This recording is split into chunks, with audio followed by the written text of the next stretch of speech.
এর বিচারে যাতে হয় সেটা ব্যবস্থা করতে হয়, বিচার না চাই। আমি আবার বললাম যে আমাদের আইন রক্ষাকারী সংস্থাকে সব রকম সহযোগিতা করবেন। আবার এই নাম্বারটা আমার আপনি সেভ করে রাখেন। এই নাম্বারটা আমার জাহাঙ্গীর। আচ্ছা ঠিক আছে, ঠিক আছে, আপনি ঘাবড়াইয়েন না, আমরা আছি শক্ত, আমি শক্ত আছি না, আপনি ঘাবড়াইলে আমরা নরমই পড়ি। জয় বাংলা, জয় বাংলা। আবার আপনি আমি আর ইতিমধ্যে সমস্ত ঘটনার পরে যে কত মানুষ মারা গেছে, আমাদের পুলিশ মাইনে ঝুলাই রেখে দেয়, আমাদের কর্মী মাইনে হাসপাতালে চিকিৎসা করতে গেলে তাকে টাইনে এনে ঝুলাই গুলি করে মারে, পুলিশের পিঠায় পিঠা পিঠা পিঠা মারা, এরকম বিভৎস ঘটনা কে দেখছে?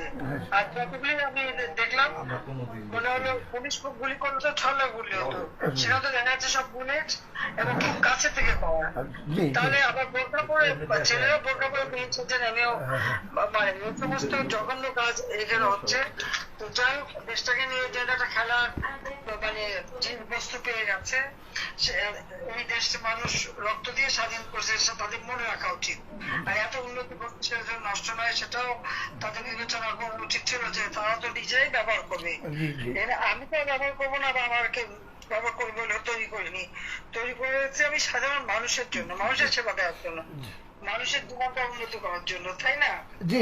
কাজে আপনারা যেভাবে আছেন আমার মনে হয় সবাই থাকেন, আর আপনারা 15 আগস্টটা যথাযথ মর্যাদার সাথে পালন করেন। শেখ হাসিনা ভয় নাই, রাজপথ হারি নাই। আছি ঠিক আছে, দোয়া করেন বাবা। সবাই খুব সাবধানে থাকেন, এখন আর আগের বছর না, জি জি জি জি আপা, ঠিক আছে, ঠিক আছে, সবাই সবাই ঠিক আছে। শেখ হাসিনা ভয় নাই, রাজপথ হারি নাই। প্রিয় বরগুনাবাসী, সারা বাংলাদেশের যারা লাইভটি দেখেছেন, মাত্র আমাদের মাননীয় নেত্রীর সাথে কথা বলেছেন বরগুনা জেলা আওয়ামী লীগের